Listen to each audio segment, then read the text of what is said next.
Bonjour les tourneurs. Alors aujourd'hui je réponds à une demande qui m'avait été faite il y a déjà un certain temps sur la finition d'un projet destiné à un usage alimentaire. D'emblée je veux signaler que je n'ai jamais personnellement fait de projets qui ont été utilisés à la table ou encore à la cuisine, de sorte que pour faire cette vidéo en fait j'ai fait mes devoirs, c'est-à-dire que j'ai fait des recherches. Et puis, dans le fond, ça va être une vidéo théorique et je n'ai aucune démonstration à présenter. La première chose dont je veux vous entretenir, c'est le lavage. Vous avez terminé votre repas et puis donc vos ustensiles ou encore vos bols, vos saladiers, devront être lavés à la main avec du savon tout à fait régulier.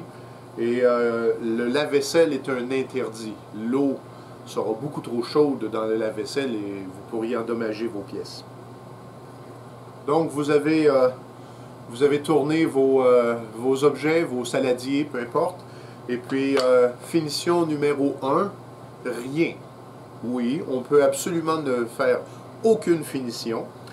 Par exemple, au Québec, nous avons les célèbres palettes pour la tire, hein, le sucre d'érable et tout ça, les produits de l'érable.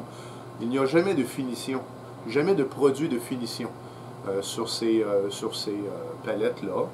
Et puis, donc, le mode d'emploi, c'est que vous tournez votre projet, vous l'utilisez en cuisine ou à la table, et lorsque vous avez terminé, vous le lavez, savon régulier et tout.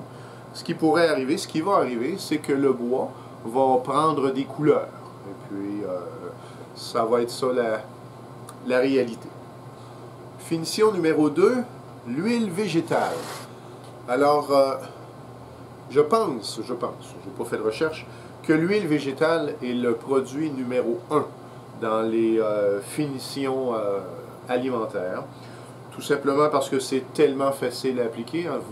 Vous badigeonnez généreusement votre pièce, elle absorbe l'huile au maximum, vous en remettez, vous laissez tranquille un peu et ensuite de ça, vous essuyez l'excédent. Et c'est terminé.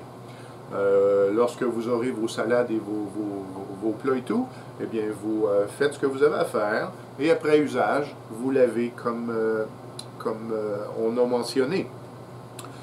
L'huile végétale, okay, lorsque vous combinez l'huile et le lavage au savon, évidemment, ce sont deux produits contraires. À chaque lavage, votre produit va perdre un peu de son huile, ce qui fait que vous devrez périodiquement rehuiler vos projets. Et puis, voilà. C'est ce qu'on a à dire là-dessus. Supposons que vous avez tourné une série de coupes à vin, par exemple, ou peut-être des verres pour la bière, ou en fait des contenants pour des liquides. On doit certainement imperméabiliser.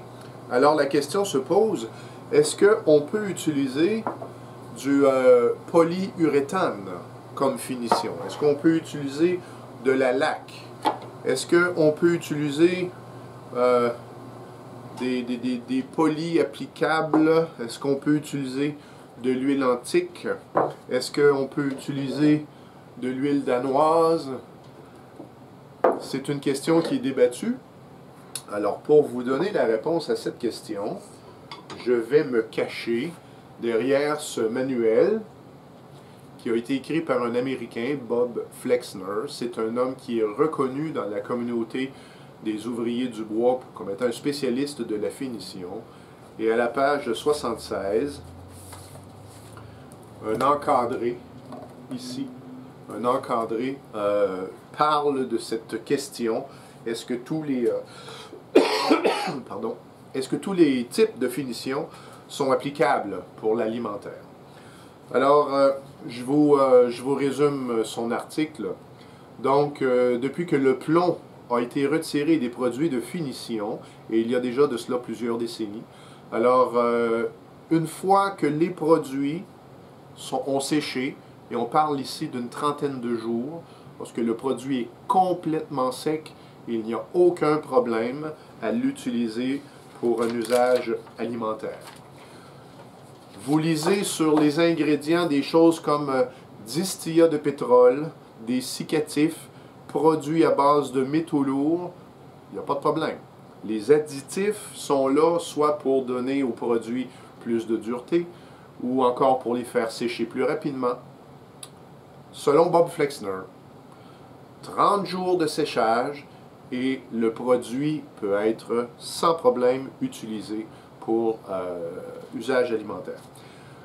Il signale aussi dans son article que la FDA, la Food and Drug Administration des États-Unis, là je le dis en anglais, je traduis après, list all common dryers as safe for food as long as the finish cures.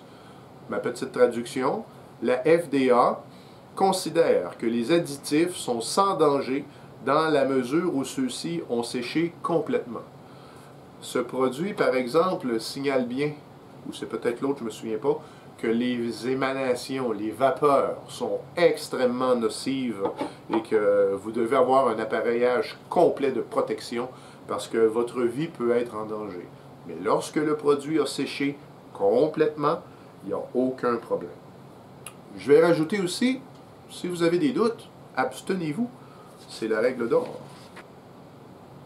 Petit truc en passant, si vous devez faire la finition de coupe, évidemment la coupe est un objet qui va être vertical et appliqué ou vouloir imperméabiliser l'objet peut être un peu un défi.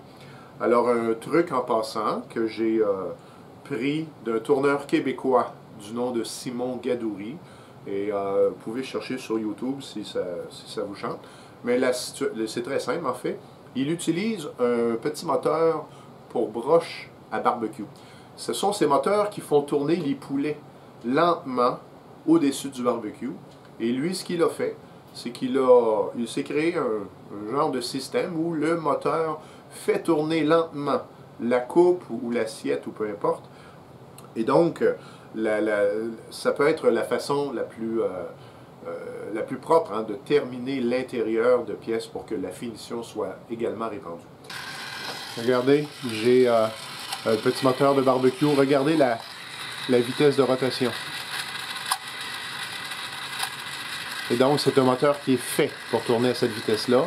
Et puis, en fabriquant un genre de support, quelque chose, vous devriez arriver à pouvoir utiliser ça. Je ne vous recommande pas d'utiliser votre tour à bois si vous avez une très basse résolution, de l'ordre peut-être de 60 rotations à la minute. Je ne vous recommande pas de faire la finition sur votre tour. Vérifiez. Le moteur qui tourne à basse révolution, c'est difficile pour lui. À la longue, il peut devenir assez chaud. Mon tour à bois est équipé d'un système que lorsque certaines températures sont atteintes, mon tour se ferme. Il arrête de fonctionner pour 1 minute. Alors, voilà, c'est le petit truc en passant. Voilà, c'est terminé pour ma vidéo sur la finition alimentaire. Alors, si jamais je vous ai aidé de quelque manière que ce soit, faites-moi signe, j'apprécie toujours. Et puis, au plaisir de se revoir bientôt.